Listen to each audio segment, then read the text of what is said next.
Çin'in Doğu Türkistan'da tesis ettiği sözde meslek edindirme merkezi olarak adlandırılan toplama kamplarını görüntülemek için Doğu Türkistan'a giden BBC'li muhabirin Çinli yetkililerin rehberlik etmesinden sıyrılarak tek başına bazı yerlerde ziyaret gerçekleştirdiği belirtildi.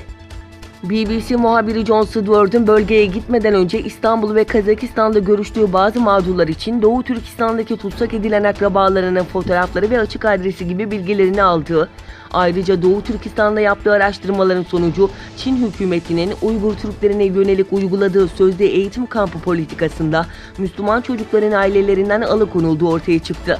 Çinli yetkililer hala Doğu Türkistan'da sadece eğitim okulu oldukları konusunda ısrar ediyor. Fakat BBC'nin ziyareti sırasında uğradığı evlerde uzun bir zamandır kimsenin yaşamadığı belirtildi.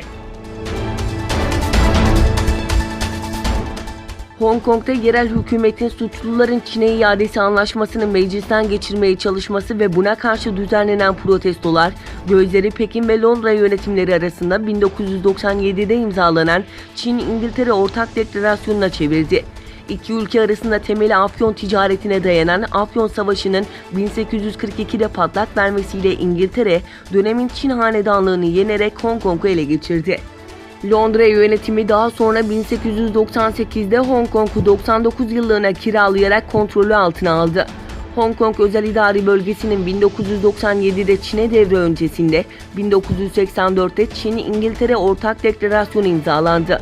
Hong Kong'un Çin'in bir parçası olmasının yanı sıra kendi içine İngilizler tarafından kurulan kapitalist ekosistemin devam etmesini temin etmek amacıyla geliştirilen bir ülke iki sistem formülüyle bölge Çin'e devredildi. Avrupalı yetkililer NATO askeri yetkililerinin Rus orta menzilli nükleer füzelerini vurabilecek hale getirmek üzere savunma sistemlerini geliştirme yollarını araştırdığını bildirdi. NATO'nun İran gibi bölge dışından gelen tehditlere karşı mevcut füze savunma sisteminde yapılacak herhangi bir değişikliğin muhtemelen ittifakın üye ülkelerine böleceği ve Rusya'yı kızdıracağı düşünülüyor. Eski bir Pentagon yetkilisi ve ittifak konusunda uzman olan Jim Townsend, "Bu Ruslarla bizi geri dönüşü olmayan bir noktaya getirirdi," dedi.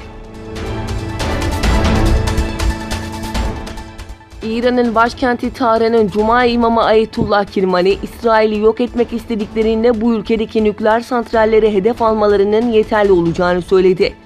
İran'ın zenginleştirilmiş uranyumla limiti aşmaya devam edeceğini, ancak bunun atom bombası üretmek için olmadığını dile getiren Ayetullah, bu tür silahları meşru görmediklerini ve onlara ihtiyaçları olmadığını belirterek, 7 Temmuz'dan itibaren istediğimiz kadar uranyum üreteceğiz. Eğer Körfez'deki mavi suların kırmızıya dönüşmesini istemiyorlarsa askeri bir saldırıyı düşünmesinler şeklinde konuştu. Rusya, İngiltere'ye bağlı Cebeli Tarık özerk yönetiminin İran'a ait petrol tankerini alıkoymasını kınadı. Rusya Dışişleri Bakanlığı'ndan yapılan yazılı açıklamada tankerin İran ve Suriye'deki durumu kötüleştirmek için alıkonulduğu belirtildi. Açıklamada Cebeli Tarık yönetiminin İngiltere Deniz Kuvvetleri'nin yardımıyla 4 Temmuz'da Panama bayraklı tankeri ele geçirmesini kınıyoruz ifadesi kullanıldı.